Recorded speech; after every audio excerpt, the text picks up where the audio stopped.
Automação industrial Danfoss. A Danfoss possui uma linha conhecida como automação industrial. Dentro dessa linha, nós temos produtos para controle de fluidos industriais, controle de utilidades industriais, tais como vapor, ar comprimido, água, glicol e outros fluidos que comumente são utilizados na indústria para transmissão de energia, trabalho hidráulico, limpeza e outras funções que também são exercidas em equipamentos. Então aqui na minha frente você está vendo uma linha de válvula solenoide. Dentro da linha de automação industrial existem alguns tipos de produtos. Os mais conhecidos e mais usuais são as válvulas solenoides com as suas respectivas bobinas, os pressostatos, os transmissores de pressão, os termostatos, as válvulas pneumáticas, as válvulas angulares de ação pneumática e também as válvulas termostáticas utilizadas em fluidos líquidos, como água e óleo, por exemplo. Hoje nós vamos falar mais sobre essa linha de automação industrial, linha de controle de fluidos de utilidades industriais, nos aspectos dos transmissores de pressão, dos pressostatos e também das válvulas solenoide, falando sobre alguns modelos de produtos, alguns modelos mais usuais, as suas principais características, como você faz a instalação, a manutenção, como você faz o ajuste dos pressostatos, por exemplo, e uma série de outras características comuns a essa linha de produtos. Então, para começar, eu vou falar um pouco sobre as válvulas solenoide.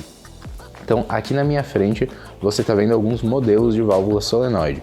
O modelo mais comum, o modelo mais usual da Danfoss para aplicações gerais, tanto em meios líquidos quanto em meios gasosos, então aí desde aplicações em óleo, em água, em ar comprimido e até aplicações em vapor de baixa pressão, é o modelo EV220. Então essa válvula que está aqui na minha mão é uma válvula solenoide EV220. Essa válvula ela vai ser montada com a bobina do tipo BB ou do tipo BA normalmente. Essa é a bobina BB e a bobina BA é essa outra bobina que é aberta em cima. Então, qual que é a diferença? Por que existem tantas bobinas? Qual que é a diferença entre cada uma das bobinas? Então, falando da válvula, essa válvula você está vendo aqui embaixo a faixa de pressão, de temperatura, conforme o catálogo. Então, ela é fabricada aí desde bitolas pequenas, meia, até bitolas grandes, então você vai encontrar essa válvula até em 4 polegadas, aí acima de 2 polegadas com conexão do tipo flange. E falando um pouquinho das bobinas, todas as bobinas da Danfoss que você está vendo aqui, exceto a bobina AM, que é a bobina para mini válvula solenoide, para aplicações muito específicas, elas vão ter a mesma furação. Então o que diferencia cada uma delas? Basicamente é a aplicação. Então, para a válvula EV220, por exemplo, que eu estava falando, você tem a bobina BB e a bobina BA. Todas essas bobinas que estão aqui na minha frente, elas têm a mesma furação. Então, todas elas seriam compatíveis para essa válvula. Mas o que elas possuem? Elas possuem potências diferentes e elas possuem também características de proteção diferentes. Por exemplo, a bobina do tipo BE, que é uma bobina muito comum em aplicações de refrigeração industrial, operando válvulas de amônia, como por exemplo a válvula EVRA, o bloco ICF, o estágio, um dos estágios da ICLX. Então ela vai ser uma bobina que é IP67, então ela possui um conector diferenciado, possui uma potência diferenciada, ela possui uma proteção maior. Já a bobina tipo BB, que é a bobina que vai ser utilizada no EV220, ela vai ser acoplada a um conector elétrico. Então são duas opções, é o conector elétrico IP65 e o conector elétrico IP67. Então uma válvula solenoide, ela vai ser composta pelo quê? O corpo, que é a própria válvula solenoide, a bobina e o conector. Uma grande vantagem da Danfoss, em termos de fornecimento, de custo, de previsibilidade, de controle, é justamente isso. Então ela fornece as peças separadas. Se você tiver um problema numa bobina, se uma bobina eventualmente queimar por uma falha de tensão, por uma sobrecarga, você pode substituir apenas a bobina e não a válvula completa. E qualquer uma das bobinas vai ser compatível com aquela válvula. Então, por exemplo, você tem um sistema de refrigeração industrial.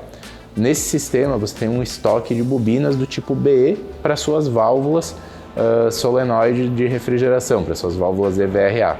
Caso você tenha uma válvula de água, uma EV220 como eu falei, lá na linha de degelo, por exemplo, e a bobina queimar, e você não pode parar essa linha, você pode utilizar uma bobina das válvulas de refrigeração, porque ela vai ser compatível.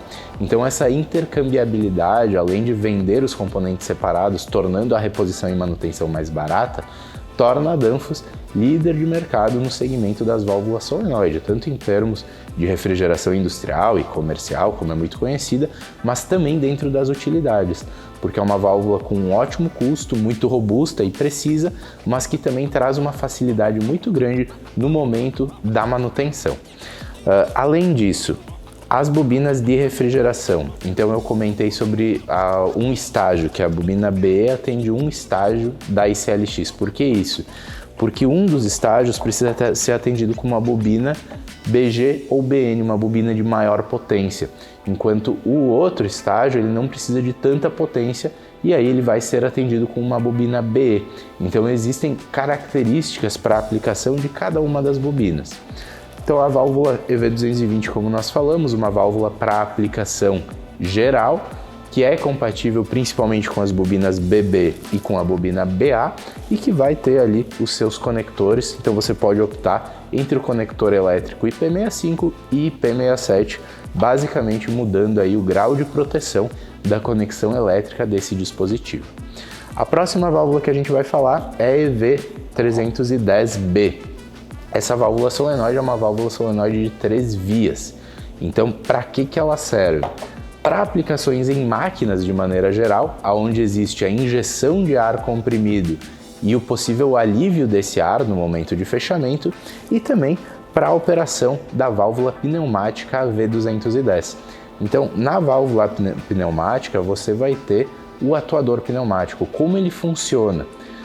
Mediante um sinal elétrico, você vai ter a abertura da bobina, que está acoplada nessa válvula, que está acoplada ao atuador, e a partir disso, com a injeção de ar, essa válvula vai operar, ou seja, ela vai abrir a sede da válvula, o pistão da válvula que está aqui no seu corpo, ele vai abrir, permitindo a passagem de fluido. Quando a bobina fecha, esse ar vai ser liberado, ele vai ser aliviado e a válvula pneumática vai fechar. Então, qual que é a aplicação dessa válvula, por exemplo? Se você tiver uma serpentina de vapor para aquecer a água dentro de um reservatório, dentro de um tanque, você vai ter um sensor de temperatura nesse tanque, um sensor tipo PT100, e você vai ter um controlador de temperatura, ou um CLP, enfim, algum instrumento, algum controlador que faça a recepção do sinal desse instrumento, desse sensor, e que comande eletricamente a sua válvula. Então, a bobina, a válvula solenoide, ela vai servir justamente para fazer o comando da válvula pneumática que está injetando vapor nesse processo. De acordo com qual dado? De acordo com a temperatura. Então nós estamos lendo a temperatura da água, sempre, constantemente, e esse controlador vai fazer a abertura e fechamento do vapor através da válvula pneumática. E por que não fazer isso através de uma válvula solenoide, por exemplo, de maneira direta? Pode ser feito. Uma outra válvula solenoide da Danfoss é a válvula especificamente projetada para vapor, que é o modelo EV225. Essa válvula é a única válvula que possui uma bobina preta. Então, na linha da Danfoss, se você vê uma válvula com bobina preta, uma bobina preta é a bobina do tipo BQ, e ela é aplicada para vapor. Então ela tem uma construção diferente, ela tem uma proteção diferente, é uma bobina diferenciada. E uma curiosidade sobre o modelo EV225, aplicado em vapor, é que de todas as válvulas da Danfoss, ela é a única válvula que vem com a bobina montada. Então essa válvula ela já é fornecida, e normalmente é fornecida, já com a sua bobina tipo BQ acoplada na própria válvula. Então você não precisa comprar, por exemplo, válvula, bobina e conector, mesmo tendo essa possibilidade caso seja necessário. Você pode comprar a válvula já montada em um único código, ela já é fornecida assim pela Danfoss, tanto em 220 quanto em 24 volts, tendo aí a opção também de 110. Aqui, mini válvulas. Então nós temos as mini válvulas para aplicações especiais, com a bobina que vai encaixar diretamente nela. Além delas, válvulas de automação. Modelo EV224. A válvula modelo EV224 é uma válvula para alta pressão. Então, por catálogo, ela é para pressão de 35 bar e para picos de pressão de até 40 bar. Aonde essa válvula é aplicada principalmente? tanto nas versões normal aberta quanto normal fechada, em sopradoras na indústria plástica. Então, em sopradoras de ar comprimido a alta pressão, você vai precisar aplicar uma válvula com uma alta resistência à pressão, que é uma linha de ar a alta pressão. Então, você aplica a válvula EV224. Para aplicação com EV224, a bobina ideal é a bobina do tipo BB. E naturalmente ela vai ser acompanhada por um conector, ou esse que é o IP67, ou o conector tradicional preto, que é o IP65. Então, a aplicação de ar a alta pressão, nós temos a válvula EV224. Quando você tem uma pressão negativa, ou seja, vácuo, ou uma pressão igual a zero, ou também uma pressão muito baixa, como é o caso de redes de gás, por exemplo, onde você tem uma redução significativa de pressão e você vai ter uma pressão ali de 100 milibar, 150 milibar ou às vezes até menos, existe uma solução também, que é a válvula EV250. Como a válvula EV224, a válvula EV250 ela é operada apenas com a bobina do tipo BB. Então você faz a utilização dessa bobina, da bobina tipo BB, tanto para EV224, válvula de alta pressão, quanto para EV250, que é a válvula que opera aí em vácuo a partir de zero. A EV250 ela é fabricada em meia, 3/4 e 1 polegada, e a abertura dela é uma abertura que não é assistida pelo fluido. O que isso quer dizer? Na válvula EV220, por exemplo, você precisa ter um mínimo de pressão de 0,3 bar, ou seja, 300 milibar, para que a válvula possa abrir. Então você tem essa assistência do fluido na abertura da válvula. No modelo EV250, que é esse modelo que está na minha mão, a válvula vai abrir independente da pressão que estiver na linha naquele momento. Então se você tiver um zero de pressão ou até vácuo, a válvula vai operar normalmente. Outra válvula com essa mesma característica é a válvula EV210, que é uma válvula pequena, uma válvula para pequenas aplicações, pequenas vazões.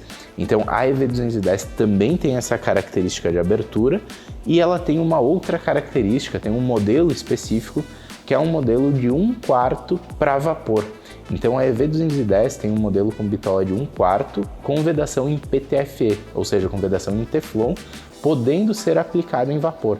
Dessa forma, onde tem passadeiras, pequenas máquinas, bicos injetores de vapor de pequeno porte, você pode fazer uma automação utilizando essa válvula. Claro, idealmente com a bobina tipo BQ. Então essa bobina ela já é desenvolvida para trabalhar em ambientes mais quentes, para trabalhar com vapor, e você pode estar fazendo esse conjunto, então tendo aí em 1/4 a válvula EV210 para fazer o atendimento da demanda em vapor, e acima disso, em meia, 3/8, 3/4 e 1 polegada, você vai trabalhar com a EV225, que é a válvula específica para vapor. Ainda falando um pouco sobre vapor, acima de 1 polegada não existe uma válvula da Danfoss solenoide específica para vapor. E se você não tem ar comprimido, ou seja, você não pode usar uma válvula pneumática, tem que ser uma válvula solenoide, o que fazer? Então, a válvula EV220, ela possui um tipo de vedação muito comum em aplicações de água e glicol, que é o EPDM. O EPDM ele pode sim ser utilizado em vapor, só que somente em baixas pressões. Então, se você tem uma rede de condensado ou uma rede de vapor a baixa pressão, aí de 1,5, 2 polegadas, você pode utilizar uma válvula EV220 com a vedação em EPDM e ela vai te possibilitar fazer esse trabalho. Existem aplicações onde o ar comprimido não pode ser transportado até o ponto de liberação de vapor. Então, existem aplicações que você precisa fazer isso de forma elétrica e aí só tem essa questão da restrição da pressão. Então, a vedação não vai ser uma vedação em Teflon, em PTFE, como é o caso da EV225, ela vai ser uma vedação em EPDM, ela vai sim ser funcional, ela vai operar, mas ela tem essa limitação da pressão em função da temperatura. Um guia geral. Quais são as válvulas que estão aqui da Danfoss, quais são as aplicações e também depois nós vamos falar das bobinas, de maneira geral e rápida, quais são elas, quais são os modelos e quais são as aplicações. EV220 para uso geral, aplicação geral em líquidos como água, glicol, gases como ar comprimido e gás mesmo, e aplicações de vapor a baixa pressão. EV225, aplicação em vapor, então abertura e fechamento em sistemas de vapor com operação elétrica, aí com a limitante que ela vai até 1 polegada. A EV220, só complementando, ela vai ser fabricada ali em até 4 polegadas, então até 2 polegadas com conexão rosca e acima disso com conexão flange. EV310, válvula solenoide de 3 vias, para aplicações onde existe a necessidade da injeção do ar comprimido e também do seu alívio, para operação de, por exemplo, atuadores pneumáticos. EV210, uma válvula de 1/4, 1/8 para menores capacidades, aplicações menores e com operação a partir de zero, sem a necessidade de assistência do fluido para abrir, também com a sua versão com vedação em PTFE, com vedação em Teflon, para aplicações em vapor. As mini válvulas solenoides, então tanto a versão 3 vias quanto a versão 2 vias, para aplicações especiais com um pequeno espaço físico e também, obviamente, com uma pequena demanda de vazão de fluido. A válvula tem uma vazão muito limitada, até pelo seu tamanho, pelo tamanho do seu orifício. Válvula EV250, então aí fabricada entre meia e 1 polegada, é uma válvula para aplicação especial que não necessita de pressão do fluido para abrir. Então ela abre tanto em vácuo quanto em pressão zero, por exemplo, sem a necessidade da assistência do fluido, a sua abertura é realizada. E a válvula EV224 é uma válvula solenoide então para alta pressão, aplicações em ar comprimido e gases até de 35 a 40 bar de pressão. Um guia prático também aqui sobre as bobinas que estão na nossa frente.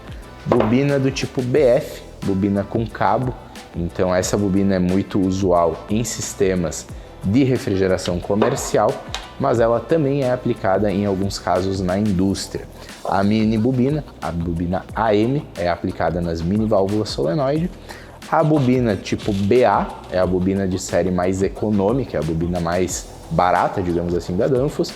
Ela é aplicada nas EV210, EV220, mas principalmente nas válvulas 3 vias, por ter essa abertura no seu topo, o que permite aí a saída do alívio de ar comprimido.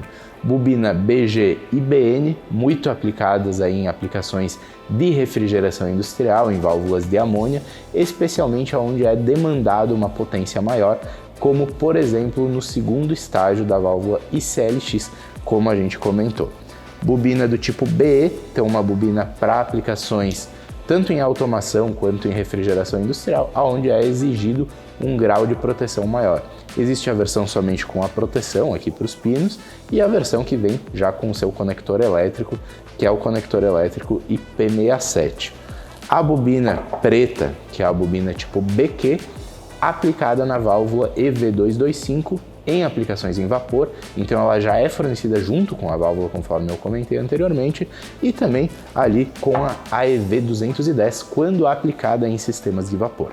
E a bobina mais tradicional para o uso em automação industrial, ou seja, tanto para a válvula EV224 quanto EV250, ela é obrigatória, mas para as válvulas EV210 e EV220 ela é normalmente utilizada também, que é a bobina do tipo BB, fornecida aí com o conector IP67, ou conector cinza, ou com o conector IP65. Então, qual é a diferença entre a válvula EV220 e EV250? Como funciona a questão dos reparos das válvulas solenoide Danfoss e de que maneira eu posso testar o funcionamento da minha válvula solenoide sem energizar ela necessariamente. Então, para responder a essas perguntas, que são muito comuns e chegam o tempo inteiro, a gente desmontou as válvulas para poder mostrar para vocês. Então, a válvula EV220, você vai abrir ela dentro da torre da válvula, ela vai ter essa pecinha que vai estar instalada com a mola virada para cima e é basicamente a peça que vai fazer aí a abertura do diafragma da válvula. Então aqui você está vendo o diafragma da válvula, ele vai estar montado aqui e aqui na parte superior, basicamente, ela vai estar assim. Então, com esses 4 parafusos, fechando esses 4 parafusos aqui, você já vai ter feito o reparo da válvula. Então, como que o reparo ele é fornecido? O reparo das válvulas da Danfoss, ele é fornecido com o seu diafragma e também com a peça da torre. Então você tem tudo que você precisar para reformar a válvula vai ser fornecido no conjunto de reparos. Então o conjunto de reparos da válvula solenoide, ele é completo e ele não é fornecido com o corpo da válvula, obviamente, porque se você tiver um dano no corpo, faz muito mais sentido trocar a válvula. Então ele vai ser fornecido com todos os produtos necessários.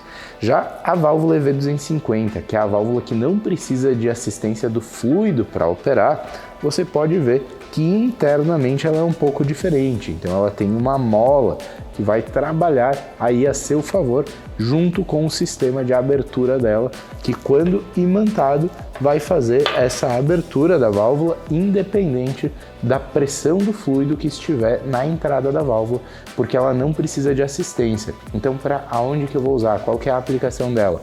Aplicações de pressão de entrada igual a 0 e aplicações de vácuo, onde você não tem a pressão do fluido no momento que a válvula deve abrir.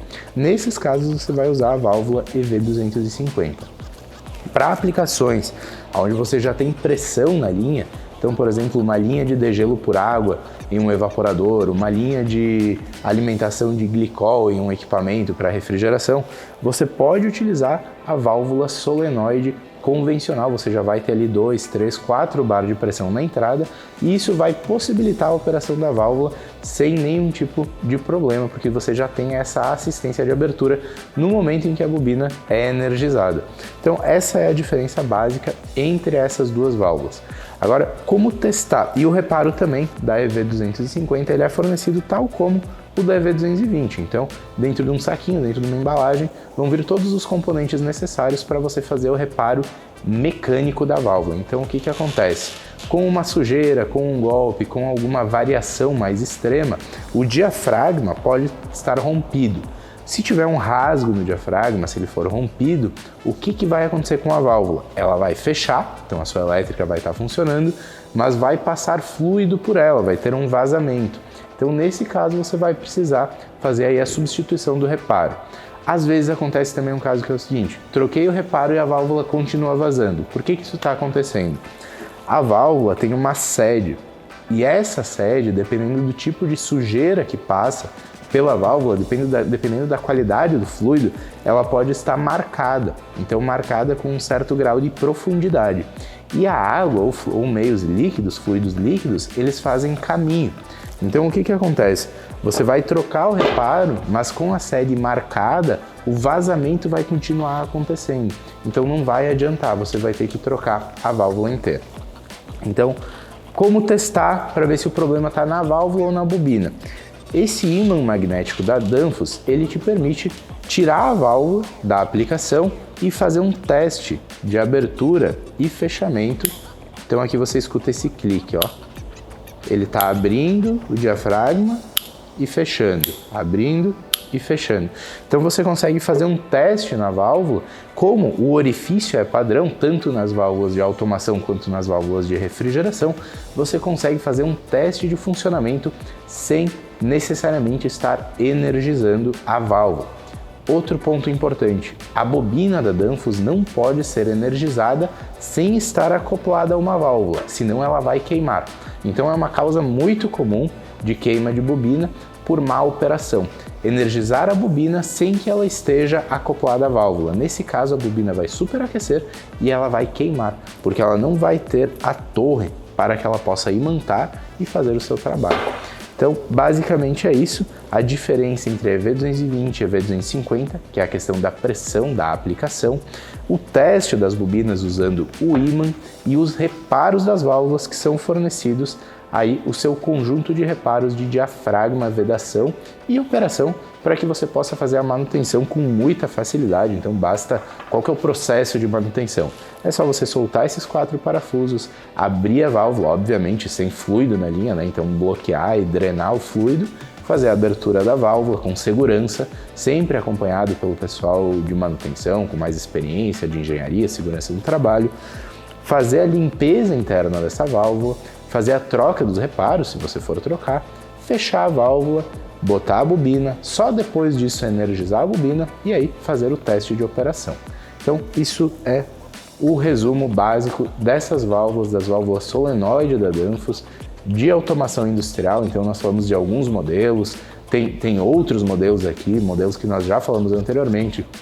Então tem, por exemplo, a EV260, ela é uma válvula proporcional para aplicações em líquido. Nós temos também as bobinas à prova de explosão, então existem outras válvulas para aplicações especiais. O importante é o entendimento de que a válvula Danfoss, além de um ótimo custo, ela é muito precisa, robusta e ela é vendida separadamente, válvula, bobina, conector e vedação, possibilitando não só a instalação fácil, o dimensionamento, mas também a reposição, a manutenção sem dor de cabeça e com simplificação. Então, quanto mais válvulas Danfoss você tiver, mais intercambiabilidade você vai ter entre elas e mais você vai poder simplificar a sua manutenção, baixar os seus custos e otimizar o seu processo. Então, no vídeo de hoje a gente vai falar dos pressostatos da Danfoss. Aqui a gente tem uma série de modelos, variações desses dispositivos. Os pressostatos, eles são dispositivos eletromecânicos que fazem a leitura de pressão de fluidos em equipamentos, linhas, e basicamente fazem o acionamento elétrico de um contato para controle de alguns equipamentos ou até mesmo monitoramento de processos. Então, basicamente, através de um contato do dispositivo, através aí de um elemento que fica entre a linha ou o equipamento e o mecanismo interno dele, ele faz o acionamento de um contato elétrico com base numa pressão setada pelo usuário, e ele volta a fazer essa comutação do contato quando um diferencial de pressão for atingido.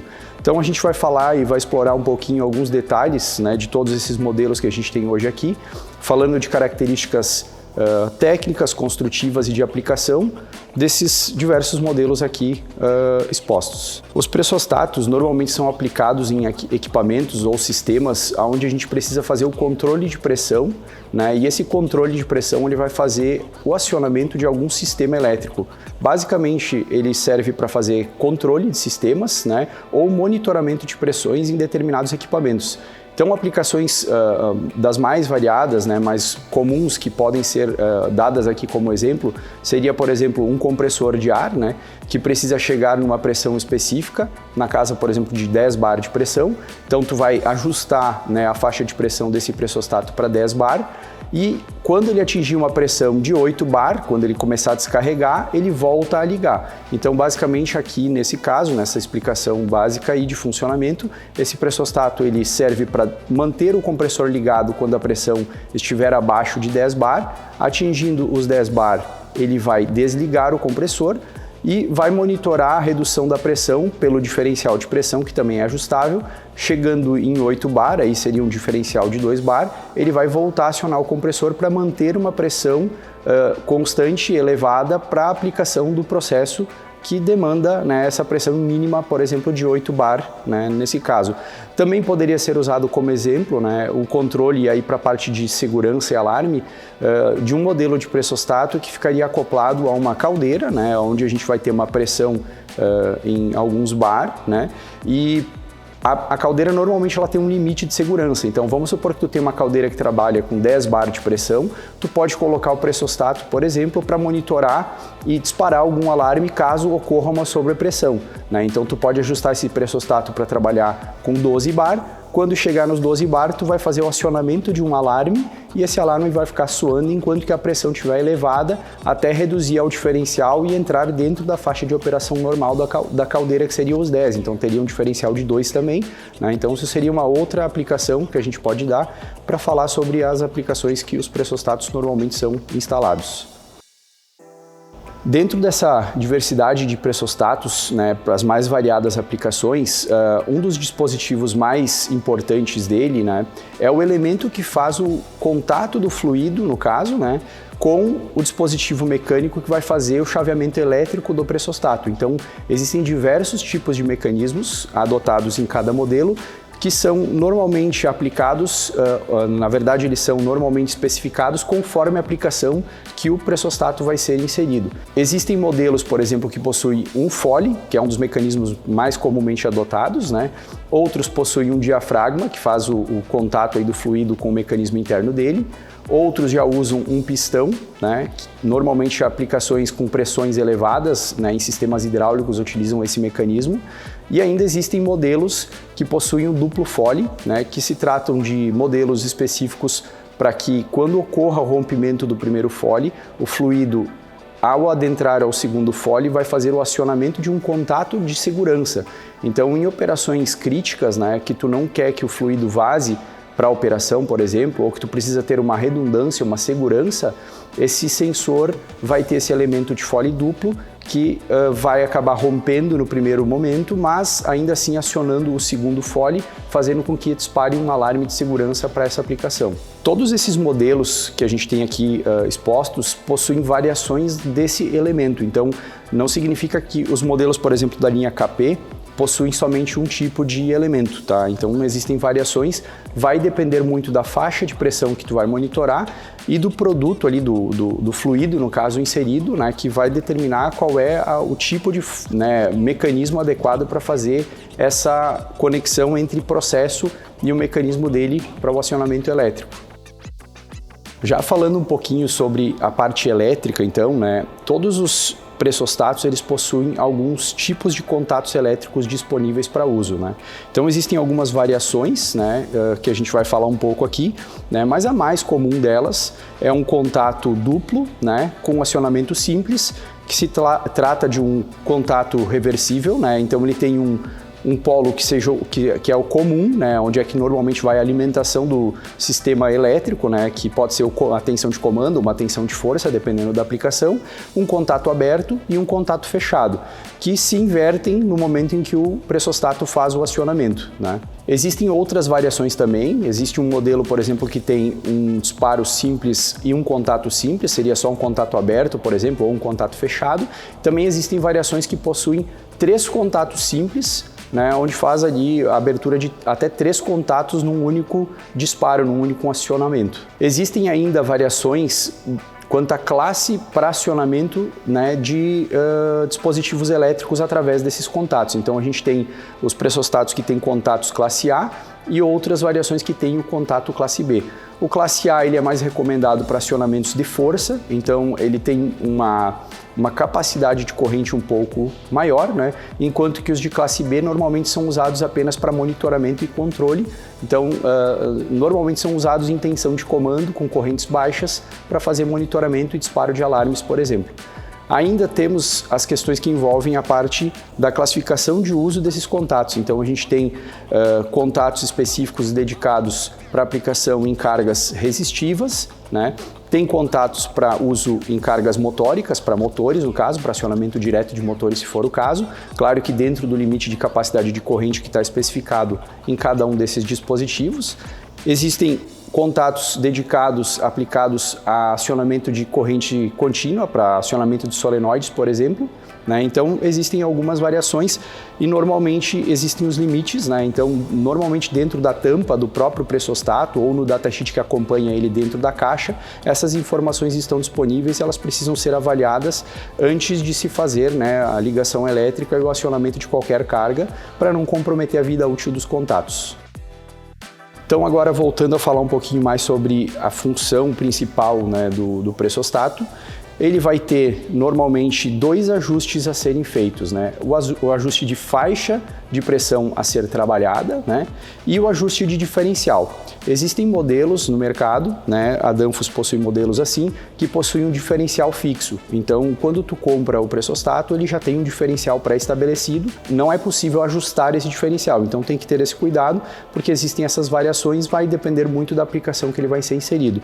Mas, basicamente, a maioria dos modelos possui sim, né, o ajuste do range, né, da faixa de pressão e do diferencial de pressão, que é o ΔP, né, onde tu vai fazer a parte de controle do acionamento e do rearme desse pressostato. Sobre o rearme, até é importante a gente falar, o rearme normalmente dos pressostatos ele é automático. O que significa isso? Quando ele atinge a pressão pré-estabelecida, ele faz o desligamento, né? Então ele acaba abrindo o contato, né? O mecanismo atua, ele abre o contato, né? E para fazer desligar, por exemplo, o teu equipamento no processo ou ativar um alarme, tá? E a pressão diferencial, ao ser atingida, né? Quando essa pressão começa a cair, ele se rearma automaticamente, então ele volta a chavear o contato, o teu equipamento se estava desligado ele volta a ligar e o teu alarme se estava ligado ele desliga naquele momento, né? Então esse seria o rearme automático. Mas existem modelos normalmente utilizados em sistemas de segurança de equipamentos que ele possui um rearme manual. Para que normalmente ele é aplicado, né? Se tu tem um equipamento, por exemplo, crítico no teu processo, que se em determinada condição ele atingir uma pressão elevada, né, tu não quer que ele volte a ligar, né, depois que ele teve o problema, porque tu precisa fazer uma checagem do que aconteceu. Então, nesses casos, a aplicação ela demanda um pressostato com rearme manual, que nada mais é que uma chave, um dispositivo, que vai forçar, no caso o operador, a pessoa de manutenção, a ir até o local, checar o equipamento e se estiver tudo ok, ele aciona esse botão e o sistema volta a operar normalmente, o pressostato volta a ter a função normal, para que caso, quando ele chegue naquela pressão elevada de novo, ele faça novamente esse movimento e de novo vai precisar de um novo reset desse dispositivo. Existem ainda modelos específicos, né, como é o caso desse modelo aqui, que é um RT, que ele mede pressão diferencial. Então você pode ver aqui que ele tem duas conexões ao processo, onde ele vai medir uma diferença de pressão entre a entrada, o lado de alta pressão e o lado de baixa pressão, né? Então basicamente aqui ele vai fazer um controle de diferença de pressão entre dois pontos para fazer o acionamento desse mecanismo.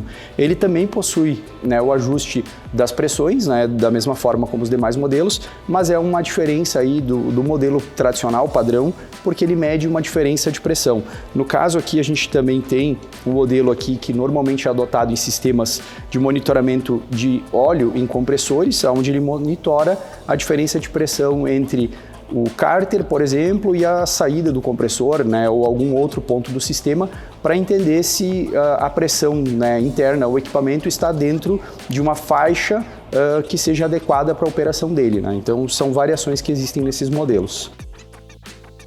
Então aqui agora a gente vai falar um pouquinho sobre um comportamento aí que existem, né, duas variações na parte de controle de pressão, né, onde o ajuste de pressão da faixa de pressão e o ajuste do diferencial vão ter comportamentos um pouco diferentes para a atuação do contato elétrico, né?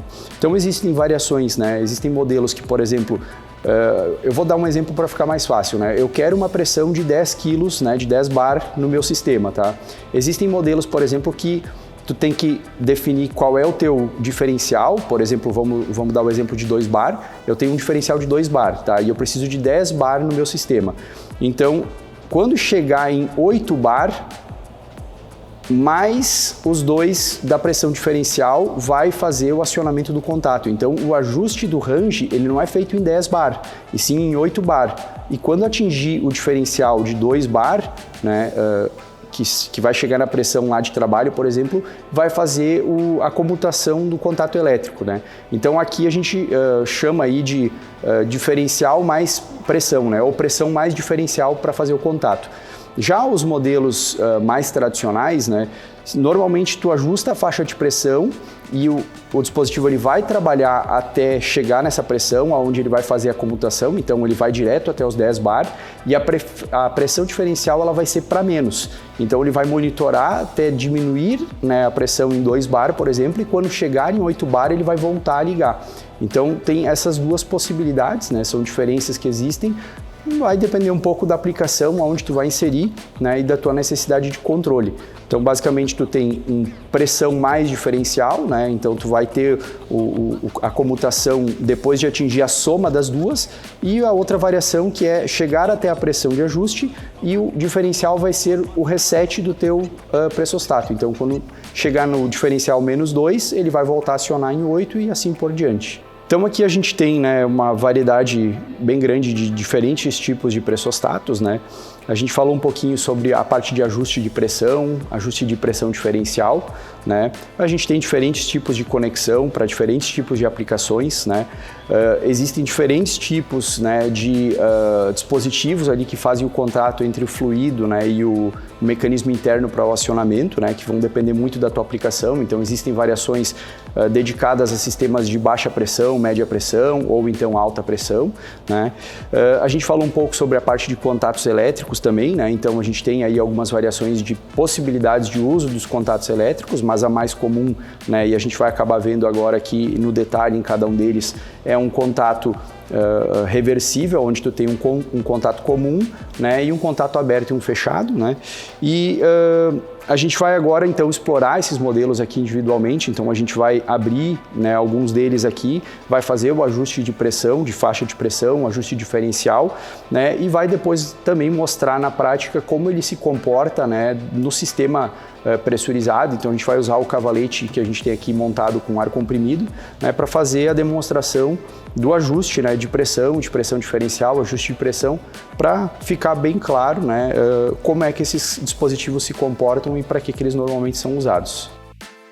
Então, o primeiro modelo que a gente vai explorar um pouquinho mais nos detalhes é o KPS-47, tá? Esse dispositivo aqui, ele possui grau de proteção IP67, né? Então, ele é um dispositivo basicamente feito, né, para poder trabalhar em ambientes bastante agressivos, né, com presença de sujeira e água, né? Aqui a tampa dele é de fácil remoção, tem 4 parafusos. Ele vem com uma lingueta segurando essa tampa, então, às vezes em campo a gente sabe que isso é extremamente importante para essa tampa ficar lá pendurada enquanto que se faz qualquer tipo de ajuste, né? Aqui a gente só soltou ela para facilitar a manipulação dele, né? Então, já vamos começar falando um pouquinho sobre algumas questões bem importantes, né?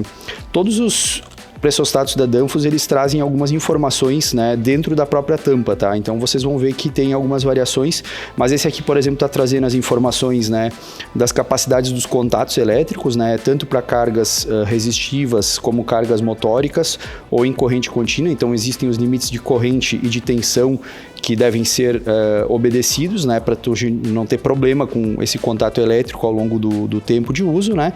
E ele também possui aqui internamente a escala de pressão, né, e como o diferencial se comporta, né, dentro do limite da faixa de pressão ajustável, né? Então, sempre tem algumas informações importantes, é bom olhar. Às vezes a gente não precisa nem ter o manual junto, porque dentro da caixa já vai ter algumas informações para ajudar, né, com essas questões que envolvem ali a parte de instalação dele, né? E aí, falando um pouco aqui do pressostato, né, esse pressostato aqui, ele possui então a escala de range, de ajuste do lado esquerdo, né, de vocês, e a escala de ajuste diferencial à direita, né? Ele possui 2 parafusos para fazer esse ajuste. A gente vai fazer esse ajuste na sequência. Agora, nesse primeiro momento, a intenção é só mostrar mesmo o mecanismo, né? Para fazer a parte do ajuste, né, ele possui aqui 2 arruelas com parafuso que trava. Essas arruelas, elas são nada mais nada menos do que dispositivos, né, de lacre, de bloqueio, né, para evitar que uma pessoa acabe fazendo um ajuste aí, né, quando não deveria, né? Então tem como colocar um lacre, assim como tem um lacre aqui, por exemplo, né, para depois de ajustado a pessoa não poder mais abrir e ela, consequentemente, sem abrir esse parafuso, não consegue fazer os ajustes de pressão. Então, né, tem como fazer esse bloqueio, digamos assim, do ajuste, né, para evitar problemas no funcionamento do equipamento, né? Aí, voltando aqui a falar um pouco da parte da escala, essa régua aqui, é importante a gente falar que ela é uma régua que, na verdade, serve de referencial, né? Então, não existe uma precisão absoluta sobre essa escala, nem mesmo sobre o ponteiro, né? Vocês podem ver que ele tem uma espessura razoável, né? Então, a recomendação é de que o ajuste seja feito sempre acompanhado de algum manômetro, né, para checar se a pressão que está, né, na régua está equivalente ali no equipamento, tá? E esse manômetro, a recomendação é que ele seja calibrado, né? Aqui a gente tem então a parte do contato elétrico, né, onde a gente tem os 3 contatos, e na própria capa de acrílico aqui a gente tem o número de cada contato, né? E no próprio borne, onde estão os parafusos também. Então a gente tem aqui as numerações, né, para saber qual é a função de cada um dos contatos, tá? Então aqui a gente tem os contatos elétricos disponíveis, né? A gente tem o contato 1, o contato 4 e o contato 2, né? O 1 é o contato comum, né, onde a gente normalmente coloca a alimentação. O 4 é o contato aberto e o 2 é o contato fechado. Então, como é que normalmente ele vai se comportar, né? Quando a gente tiver alimentação e o sistema estiver com uma pressão baixa, no caso, ele vai ficar no estado que ele está agora, né? E o contato 2 vai permanecer fechado e o 4 vai permanecer aberto. Quando eu chegar na pressão ajustada, né, esse contato vai inverter. Então, o contato 2 ele vai acabar abrindo e o contato 4 vai acabar fechando. Então, basicamente, é essa a função para fazer a inversão, né, quando chegar na pressão que foi ajustada, no caso, né? Então, para falar um pouquinho das características desse modelo específico, que é o KPS 47, eu vou falar sobre a faixa de pressão. Então, esse KPS 47 aqui, ele pode trabalhar de 6 a 60 bar. A pressão diferencial é de 3,5 até 17 bar. Então, assim, existem variações do modelo KPS 47, tá? O que vai acabar mudando é o código do produto. Então, tem que ter bastante atenção, porque o KPS 47 seria o modelo padrão, né? E as variações dos códigos vão definir as faixas de operação e os diferenciais, né, que tu precisa para a tua aplicação. Então, é importante sempre fornecer, né, na hora de fazer a seleção do dispositivo, a pressão que você quer trabalhar e o diferencial de pressão que você necessita para que, né, a gente selecione o KPS 47 adequado, né? Mas voltando então, a parte de faixa, existem modelos que variam de 6 a 60, diferencial de 3,5 a 17 bar. Esse aqui possui um sensor, no caso a gente chama de sensor, mas é o dispositivo que faz a comunicação entre o fluido e o mecanismo interno dele, que é um fole de aço inox. O contato dele, então, a gente está vendo aqui que é um contato duplo, no caso, né, que é um aberto e um fechado. Ele é de proteção, grau de proteção IP67, né, então ele é um dispositivo que aguenta bastante intempéries, né. O rearme dele, no caso aqui, é um rearme automático, então toda vez que chegar na pressão máxima ajustada, ele vai inverter o contato e reduzindo até a pressão diferencial ou chegando até a pressão máxima ali, ele vai fazer a reversão desse contato. Esse cara aqui especificamente, o KPS 47, ele tem o ajuste no diferencial para mais, né? Então, quando você quer 10 bar, você vai ajustar o range em 8 bar e o diferencial em 2. Então, a soma desses dois pontos vai ser o ponto de mudança do mecanismo, né? O ponto de comutação do contato elétrico, né? Então, ajusta em 8, põe mais 2 de diferencial e quando chegar em 10, ele vai fazer a comutação do contato. Ao reduzir para 8, ele volta a fazer a comutação, né? E as aplicações são as mais diversas, né? Compressores, sistemas hidráulicos, ar comprimido, água, né? Então, existe uma série de aplicações onde ele pode ser instalado, né? Agora a gente tem um outro modelo aqui, que é o modelo BCP5. Esse modelo aqui ele foi desenvolvido para fazer controle de caldeiras. No caso, o BCP seria Boiler Control Pressure, né? A abreviação aí de controle de pressão de boilers, de aquecedores, de caldeiras, né? Então ele tem um invólucro também, né, que permite que ele fique instalado em ambientes insalubres, no caso, né? Ele possui o contato exposto do lado externo através de um conector, né? Então a gente tem aqui o contato comum, o aberto e o fechado e um aterramento, que é feito através de um conector externo, né? Então ele acaba ficando com o mecanismo totalmente protegido e o próprio ajuste dele não demanda abrir, né? No caso, desmontar, porque ele está protegido por essas duas capas, né? Então os dois ajustes de pressão e diferencial podem ser feitos, né, externamente, né? Então ele acaba sendo um modelo extremamente robusto, né, para aplicações onde ele vai ficar em um ambiente exposto, né, para ter uma durabilidade ainda maior, né? Então essa parte também ela é importante, a gente tem que falar sobre isso, né? Porque dependendo das condições do ambiente é interessante às vezes usar um modelo um pouco melhor, né? Que vai acabar tendo, né, um benefício de ter uma vida útil, né, prolongada por estar trabalhando de forma adequada, né? Aí falando um pouco das características dele, né? Esse pressostato BCP5 ele possui faixas de ajuste, né, variações que vão de 2 a 16 bar, né, com um diferencial entre 2 e 3.2 bar, né. Ele também tem um fole de aço inox que faz a comutação, né, do fluido para o mecanismo aqui interno dele. O contato a gente já falou, é um contato duplo reversível, com comum contato aberto e fechado. grau de proteção dele é IP65, né? Então, conforme eu já tinha falado, ele é extremamente robusto, é um produto adequado para se colocar em ambientes bem insalubres, né? Ele tem um rearme automático, né?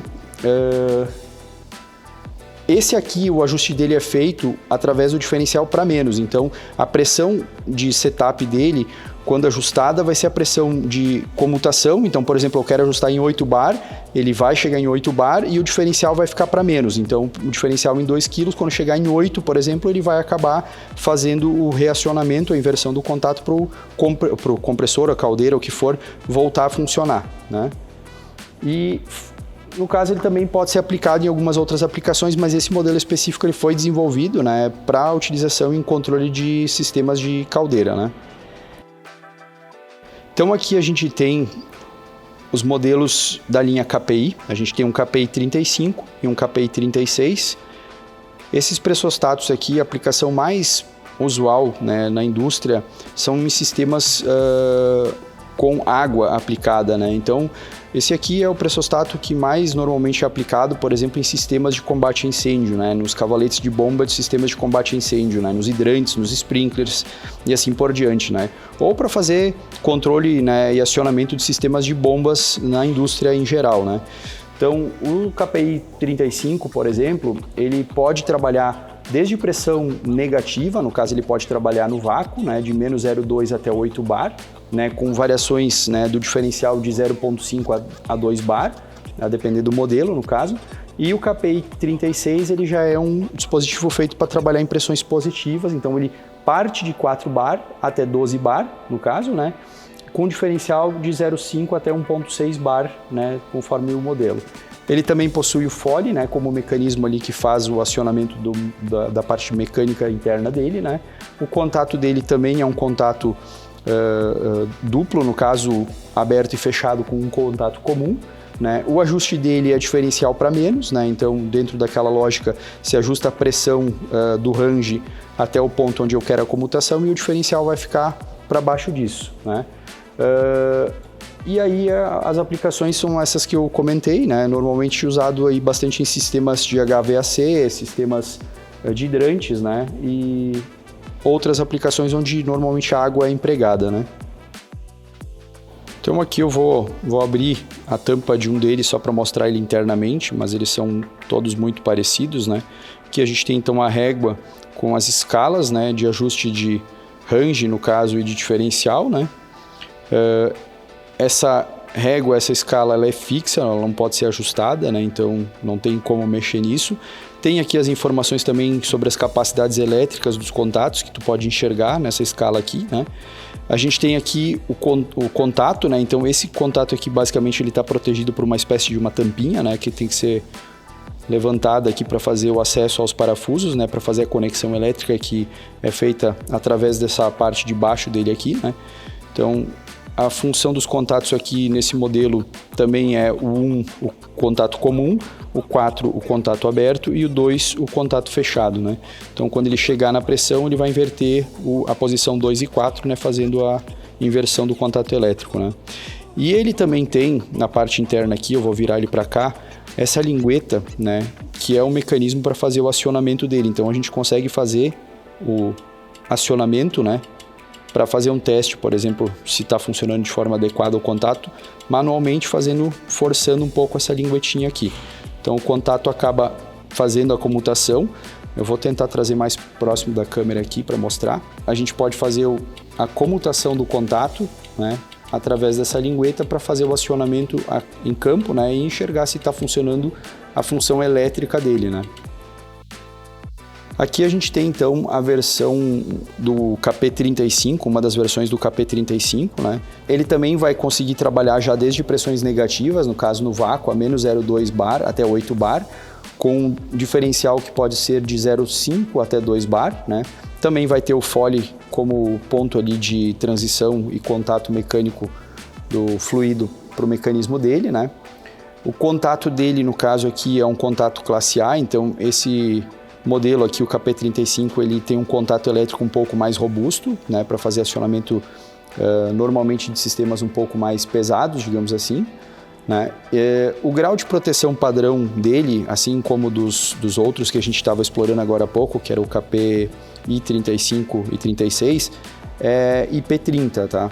Mas ele possui, né, uma capa de proteção que pode ser adicionada que torna ele IP55, né? Então, a depender da aplicação, pode se adicionar um acessório, que é uma espécie de capa de cobertura, que vai deixar ele, né, com um pouco mais de robustez para trabalhos em locais ruins, né?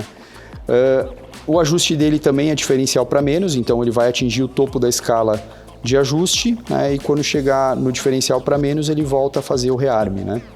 E aí a aplicação, controle de bombas, compressores, né, com fluidos como vapor, água, ar, né, óleo, a depender da situação. Aqui agora a gente tem uma variação da família KP, que é o KP1A, tá? O A dele significa que ele é especificamente desenvolvido para aplicações com amônia, né? Ele pode sim trabalhar em outras aplicações, mas ele é o pressostato recomendado para sistemas de amônia, né? Porque ele vai ter materiais adequados para aplicação no uso de amônia, né? Então, a parte interna aqui, a parte de mecanismo dele, quando comparado aos demais, é a mesma coisa, não muda nada, né? O que muda é a construção mecânica e principalmente a parte de contato com o processo, né? Então ele é um pressostato desenvolvido para aplicações com amônia. O KP1A, no caso, ele pode ser, né, ajustado em faixas de pressão desde pressões negativas, menos 0,2 bar até 7,5 bar, né?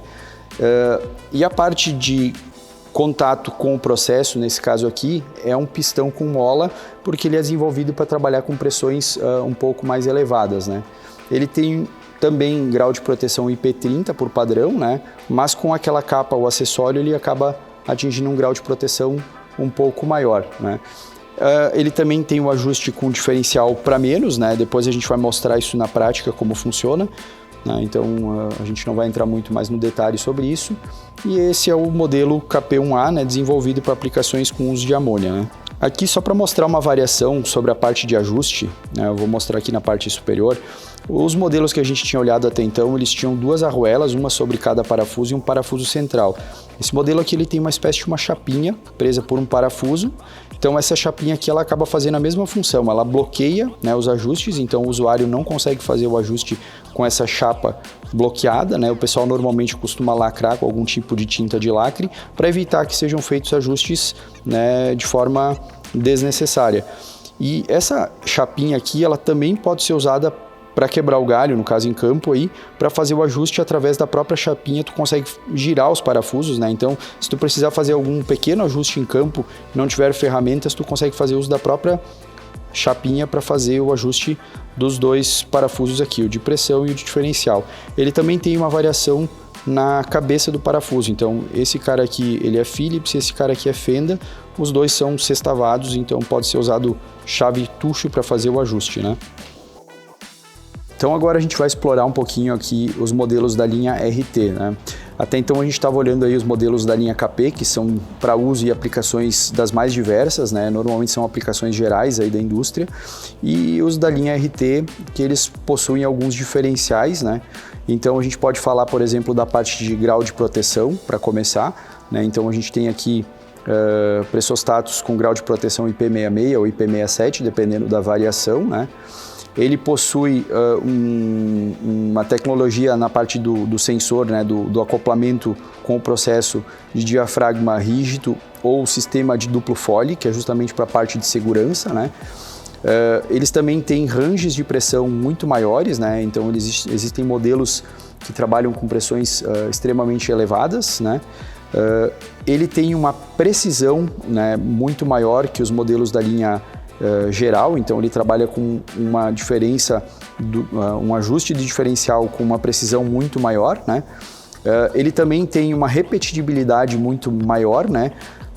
Vai fazer com que ele tenha uma vida útil prolongada, né? Então a gente está falando que um dispositivo desses aqui, por exemplo, né, o da linha KP, ele tem 100 mil ciclos de acionamento sem necessidade de nenhum tipo de ajuste, enquanto que os modelos da linha RT já partem para 200 mil ciclos, né? Então ele vai ter uma vida útil muito maior, né? O que justifica às vezes uma diferença de valores, né? Tu vai ter um dispositivo muito mais confiável na tua aplicação, né? Ele também tem versões, né, com sistema de duplo fole, né, que é a prova de falhas, com um contato de alarme para rompimento do fole, né, então tu tem essa segurança. Algumas certificações internacionais, né, e aí também essa versão aqui especificamente é o modelo RT262A, que é um modelo de pressão diferencial, e aí o A já diz, né, ele é para aplicações com uso de amônia, né, então a gente tem esses dois modelos da linha RT aqui, né, onde a gente tem aí algumas características, né, que os tornam sensores de pressão, pressostatos extremamente robustos para aplicações das mais diversas na indústria, né. Então eu vou abrir agora aqui as tampas, né, para a gente dar uma olhada no mecanismo interno. Vou abrir dos dois aqui porque existem uma diferença que eu quero mostrar, né. Então aqui a gente tem um pressostato normal, padrão, né, que tem um ponto de contato com o processo, né, então ele vai monitorar a pressão do processo. Aqui a gente tem a régua, né, com as escalas, né, de pressão, o contato elétrico, né, e aí diferente dos modelos da linha KP, ele possui aqui na parte de cima, na parte superior, eu vou mostrar aqui para vocês, esse knob, né, que é o knob de ajuste de pressão, da faixa de pressão que eu vou trabalhar, enquanto que o ajuste de pressão diferencial é feito através desse knob interno aqui. Então aqui ele tem um knob que vai de 1 a 10, esse 1 a 10 não é a escala de trabalho dele, e sim uma referência para a escala diferencial que ele vai trabalhar. Então, por exemplo, se ele tivesse uma escala diferencial de 1 bar no total, cada um desses números aqui corresponderia mais ou menos a 0,1 bar, né, de ajuste, né? Se a escala fosse, por exemplo, de 1 a 5, seria um ajuste, né, dentro do 5 de 1 a 10, dividido por 1 a 10, para tu saber em que pressão diferencial tu vai estar atuando, né? Então existe essa diferença quando comparado, mas claro, tu consegue visualizar esses ajustes aqui e aí tu já consegue ver o valor, né, que tu precisa de pressão de trabalho, né? O contato aqui é protegido por uma capa, eu vou colocar ele aqui de volta na bancada para tirar ela. Essa capinha aqui, diferente das outras, ela não é articulada, ela é encaixada, então eu posso remover para ter acesso, né, aos contatos, né? Então eu consigo fazer as conexões elétricas e aí depois eu posso voltar a colocar a capinha aqui, encaixar, né, para deixar ele protegido de novo para contatos acidentais. E ele também tem aqui um parafuso para conexão de aterramento, tá? Então esse aqui basicamente é o sensor RT, o pressostato RT112, né, com essas particularidades aí quando comparado ao modelo KP, né? Já esse modelo aqui, que é o RT262A, que é dedicado para aplicações com uso de amônia, né, e nesse caso aqui para medição de pressão diferencial, né, o ajuste dele é feito através dessa engrenagem na parte superior dele aqui. Então ele tem uma pequena engrenagem aqui em cima que pode ser rotacionada no sentido horário e anti-horário para fazer o incremento e o decremento, né, do ajuste de pressão desse pressostato. O contato elétrico acessível da mesma forma assim como o outro, né? E aí essa é a pequena diferença que tem, né, então, dos dois modelos. Agora a gente vai entrar em alguns modelos mais específicos para aplicações específicas, né? Então, né, esse aqui é um pressostato que foi desenvolvido para aplicações no controle de compressores, né? Basicamente compressores de ar, né? Então ele vai conectado aqui ao vaso de pressão do compressor, né? Ou que seja do sistema, né, que tem ar comprimido, né? E ele possui na parte externa uma chave que habilita ele para funcionamento em modo automático ou desligado. Então, se eu precisar fazer um desligamento em campo, eu consigo fazer o desligamento através da comutação dessa chave aqui. Então, ele tem também algumas informações sobre a parte elétrica, né, e as capacidades dos contatos na parte externa dele. Tem um pequeno parafuso que precisa ser aberto para fazer a abertura da capa, então eu vou desencaixar a capa aqui. Ele possui aqui um O-ring de vedação, é um componente bastante robusto, né? Diferente dos outros modelos, aqui a gente trouxe um modelo então que tem 3 contatos que são comutados de forma simultânea, são 3 contatos abertos interligados. Então, por exemplo, numa aplicação onde tu tenha um compressor com um motor trifásico, né, pode ser sim feito, né, o acionamento através dos próprios 3 contatos aqui, um em cada uma das fases do motor, né, e fazer o acionamento e o desligamento desse compressor de forma direta através desses contatos. Claro que sempre dentro dos limites de capacidade de corrente, né, e tensão para esse tipo de situação, né? E basicamente, normalmente isso não é feito, né, na indústria, a gente sabe disso, né? Numa aplicação comum, tu vai usar um dos contatos para fazer o acionamento do comando, né? E vai deixar a parte de força para uma contactora. Mas é uma possibilidade para compressores de pequeno porte de fazer o controle e acionamento de forma direta, né? Através dos 3 contatos abertos que ele possui. E aí o ajuste de pressão é feito nesse parafuso aqui do centro, e o de diferencial é feito através desse pequeno parafuso aqui no canto, né? Então ele possui aqui na lateral uma pequena régua guia, né, para fazer o ajuste da pressão diferencial, né, e o ajuste de pressão aqui, né, através desse parafuso da parte superior. Aqui tem parafusos para a parte de aterramento, se for necessário também. Então esse aqui é um modelo desenvolvido, né, para aplicações de compressores de ar. Aqui agora a gente traz então um pressostato para uma aplicação um pouco diferente. É um pressostato normalmente aplicado em sistemas hidráulicos, né?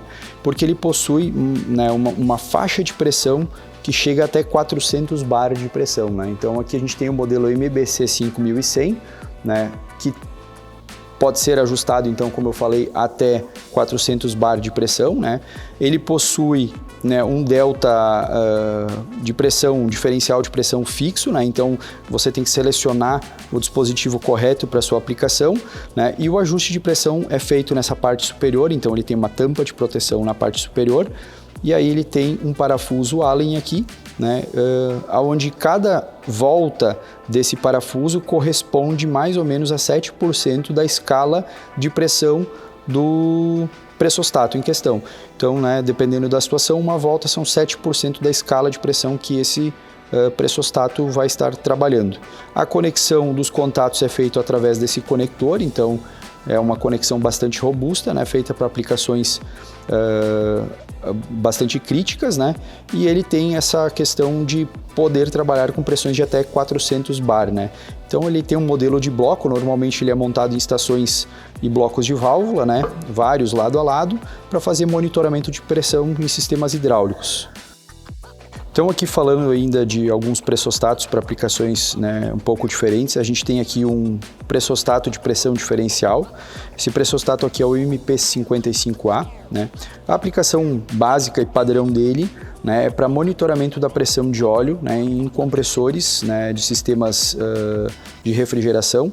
Então basicamente ele monitora a pressão de óleo, né, desses sistemas, para conseguir verificar se existe óleo ou não, né, e proteger o equipamento para que ele quebre por falta de óleo, por exemplo, né. Então aqui a gente tem, né, o MP55A aberto, então a gente tem aqui a escala, né, do ajuste da pressão, né, da pressão diferencial, no caso que eu quero monitorar, os contatos aqui disponíveis, né, para fazer a comutação, né.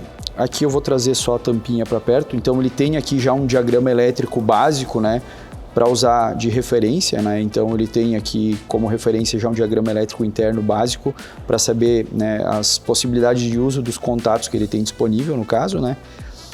Ele também tem, nesse caso aqui, ele por se tratar de um dispositivo de segurança, né? Quando ele atingir uma pressão diferencial diferente daquela que se busca, no caso, ele vai fazer o desarme, no caso, né? E o rearme dele não é automático como todos os outros modelos que a gente explorou até então. Então esse cara aqui, ele tem um botão de reset, tá? Então é aquela questão que a gente comentou. Se porventura ele desarmou por falta de óleo no compressor, vai forçar o usuário a ir até o local, né, para checar o problema, completar o óleo lá se for o caso, ou identificar alguma falha, e se tiver tudo ok, ele vai simplesmente apertar esse botão e aí ele vai voltar, deixar o equipamento apto a funcionar, né? Então esse cara aqui é um modelo que tem um rearme manual. Então agora a gente vai fazer aqui a simulação num cavalete de ar comprimido, onde a gente tem instalado um KP35, né? O KP35 ele funciona no ajuste de pressão como corte, né? E o diferencial como rearme para menos, né? Então ele até mostra aqui na régua, né, que o cut-in, que no caso seria o corte, né, seria o range menos o diferencial, né? Então o rearme vai acontecer quando reduzida a pressão ajustada na escala de range, né? Então eu tenho ajustado aqui aproximadamente 2 bar, 2.4 bar mais ou menos, né, com um diferencial de 0.8. Então quando atingir esses 2.3, 2.4 bar ele vai desarmar, né? E quando a pressão reduzir 0,8 bar de pressão, quando chegar em aproximadamente 1,2, 1,5 quilos, dependendo de como está lá a posição do manômetro, ele vai voltar a rearmar. Então a gente vai fazer essa mudança agora. Eu já estou numa condição de pressão elevada, eu vou reduzir, né, para fazer o corte acontecer. Então quando tiver ali aproximadamente em 1,4 bar, ele deve comutar o contato e rearmar. E aí eu vou fazer a pressurização para fazer ele ter um desarme também, para a gente enxergar os dois estados. Ó, então, conforme eu tinha falado, chegou ali em aproximadamente 1,4, 1,5 bar, ele rearmou. E aí agora o equipamento, por exemplo, se fosse um compressor de ar, ele voltaria a ligar e ele ia aumentar a pressão, né? E quando chegar na minha pressão de ajuste de range, de escala, que são ali os 2 bar, 2.3, 2.4 bar, né? Essa régua ela não tem precisão, então por isso que é importante a gente ter um manômetro sempre para fazer o ajuste. Ele vai desarmar desligando o compressor, seria essa a simulação. Então, quase chegando ali na pressão. Ó, acabou de desligar o compressor, seria o corte então, né? Então a gente conseguiu ver aqui o comportamento exatamente como funciona um KP35, onde eu ajustei a pressão em 2.3, 2.4 bar mais ou menos, com range com um diferencial de 0,8 no caso, e aí ele fez a comutação nessas duas posições. Aí eu vou agora mostrar da mesma forma com os contatos elétricos através de um multímetro com sinal de continuidade. Então eu vou colocar a minha ponteira positiva no polo 1, que é o comum, e no contato aberto o polo 4. Então agora, nesse caso aqui, estaria desligado o compressor, né? Mas eu poderia considerar que fosse um alarme, por exemplo, de atingir uma pressão elevada, e quando eu reduzir a pressão, quando baixar o 0,8 bar do diferencial, esse contato vai abrir. Então vamos reduzindo aqui.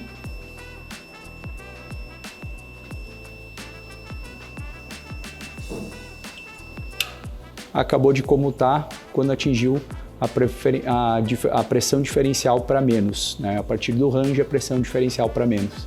Então nesse momento aqui o compressor voltaria a ligar.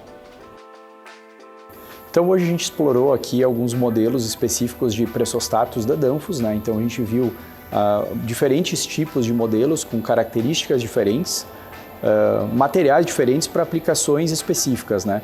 A gente viu também diferentes tecnologias da parte de contato com o processo, né? Com a linha onde está o fluido. Então a gente viu que existem diferentes modelos, né? Para aplicações específicas, para baixa pressão, média pressão ou alta pressão. Diferentes conexões ao processo, então existe uma gama de várias conexões ao processo, dependendo da aplicação. Falamos também da parte de contato elétrico, onde a gente viu que existem diferentes variações dos contatos. Falamos, né, do ajuste de pressão e da pressão diferencial e exploramos algumas aplicações, finalizando então com a demonstração prática, né, em um sistema com ar comprimido, para mostrar ali a atuação, né, do pressostato, dos contatos elétricos e de como normalmente ele é utilizado na indústria.